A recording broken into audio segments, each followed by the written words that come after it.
Hey guys, what's up? So today I wanted to talk about maybe the best group of attack helicopters ever, and that is the KA series, meaning the KA-50, KA-52, and the KA-29, and stuff like that. Now I don't want to talk about the KA-29 in this video, I think it deserves its own video, and so I will talk about it later. But let's get straight to this one. So, with the old Soviet helicopters quickly going obsolete, there was something new needed.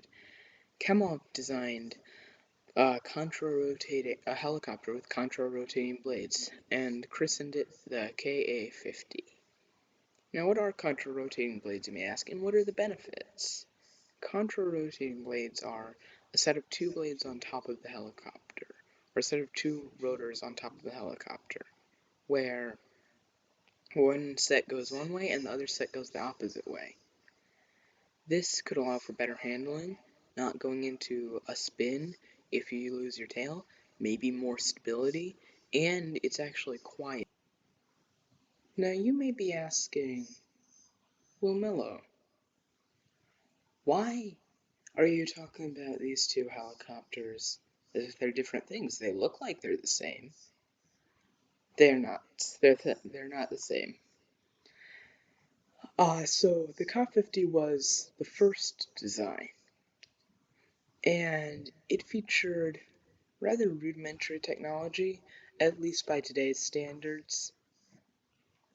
What came next was the KA-52 we all know and love. The KA-52 featured radar,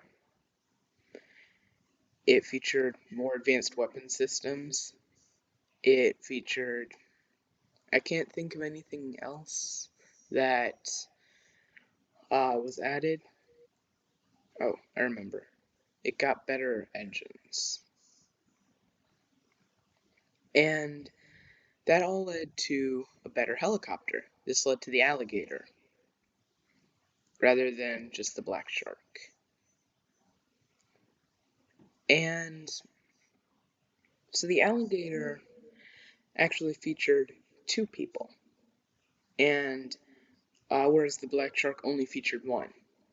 Now the reason for this was the radar required an additional person to operate. Now these both mounted the cannon that was on the BMP-2, so it's a very large 30mm cannon. So yeah. Now, let's get into the meat and potatoes of this video, and what you need on an attack helicopter to take it from just a helicopter to an attack helicopter. That is the weaponry. So, they both featured the 2A42 cannon. This was a 30mm cannon that was mounted on the BMP-2. Now, the interesting thing about this cannon is that the gunner could choose single shots, low fire rates, which was 200 to 300 rounds per minute, or high fire rates, which was 500 rounds per minute. Now, this cannon could take on infantry or tanks, I guess. And so, obviously, they decided to put it on a helicopter.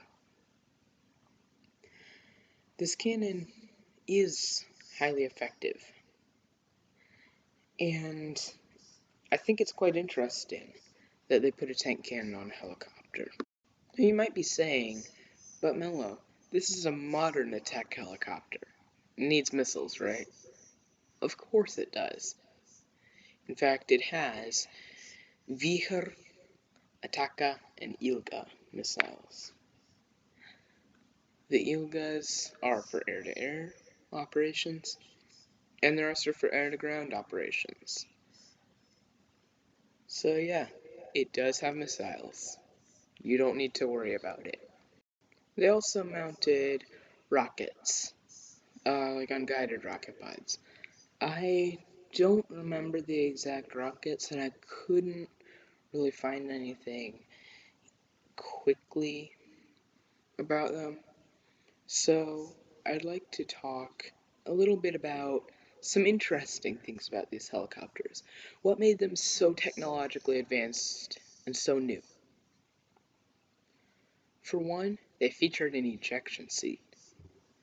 Now, I know that some wise guy, if enough people see this, some wise guy is going to make a joke in the comments about the pilots being shredded when they eject, and how it's better than hitting the ground. But they did not get shredded. It was more like the ejection seats that you'd find on aircraft, like the Phantoms. So what it did was it would jettison the rotor blades, or it would blow off the rotor blades, jettison the canopy, and then eject like a normal aircraft. And here's a video. Okay guys, before the video, I just want to let you know, I couldn't find one where they actually blew off the rotor blades that wasn't like plastered all over the news.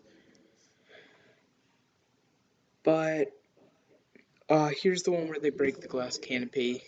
It's almost like rotor blades are expensive or something.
Okay guys, that's it for today.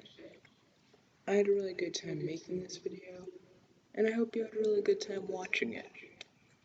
Have a great weekend, and I'll probably post next week.